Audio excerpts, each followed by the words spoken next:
We begin today in Ukraine and the southeastern port city of Mariupol. Soldiers there are refusing to surrender to Russian forces, and it may cost them their lives.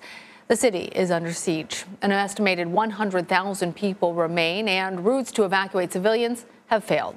Ukrainian soldiers are holding out in a steel plant, ignoring the calls from Russian forces to lay down their arms and surrender.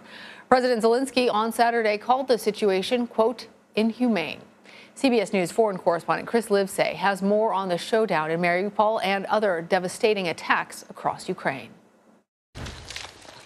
The Kyiv region, now a graveyard.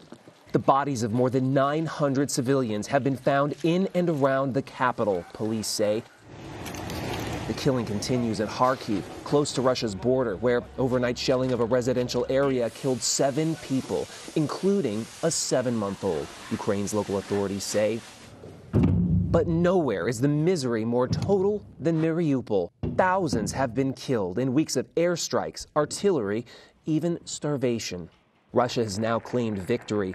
If true, we may never know the full scale of horror.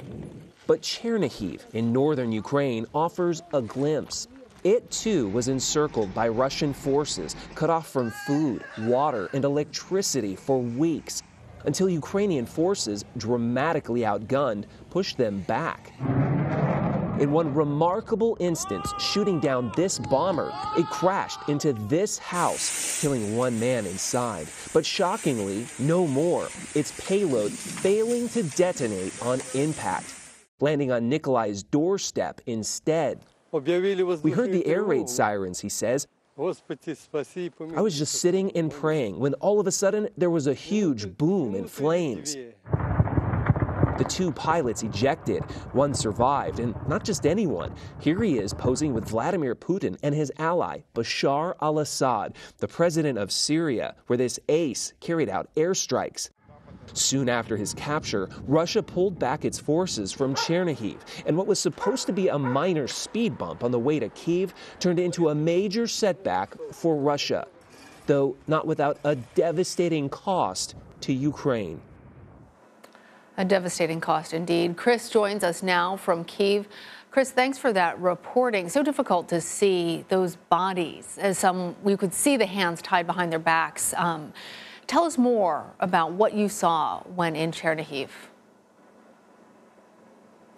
Well, we witnessed what is thought to be one of the deadliest single instances of the entire war to date, the aftermath of an airstrike that killed at least 50 people in an apartment block. And we spoke to a survivor of that attack, an elderly woman who told us of the moment she walked inside of a room and was covered in glass. And all she remembers is hearing a big boom and how shocked she was to still be alive. And then she took us afterwards into her bunker beneath an apartment block where at one point about 200 people were crammed into this dark and tiny and very cold space. And there's still a lot of people down there. When we were there, it was all babushkas, you know, these little old Ukrainian women too afraid to come to the surface because they think that Russian soldiers and Russian bombers could come back just as quickly as they left.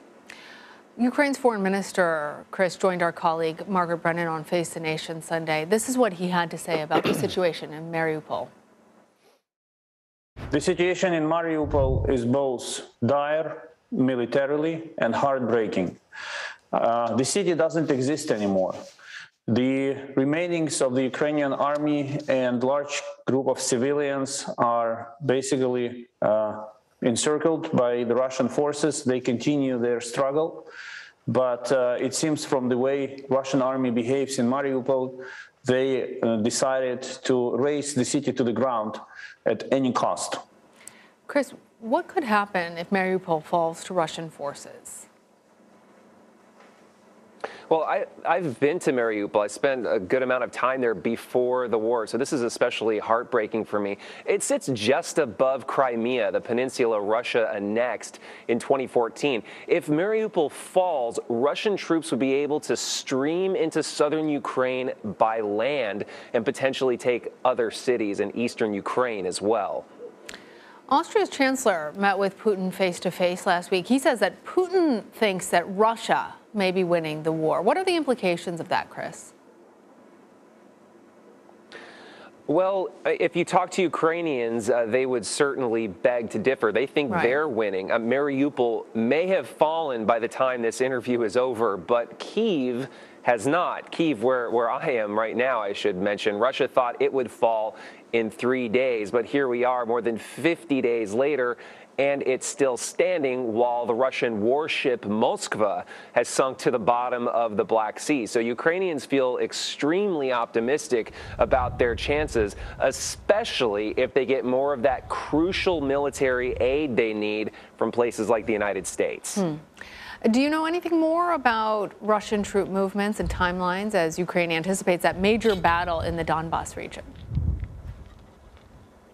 Well, Ukraine beat back Russia so badly, it's going to take a while to mobilize a needed 60,000 reservists. That's according to a senior Pentagon official. Now, Donbas offers tactical advantages for Russia with shorter supply lines and head-to-head battles where it can potentially muscle its way through, unlike the kind of guerrilla warfare we've seen favoring Ukraine up until this point. Ukraine's foreign minister says we'll see thousands of tanks, planes, and artillery, unlike anything we've seen since World War II. All right. Chris Livesay there in Kyiv, thank you.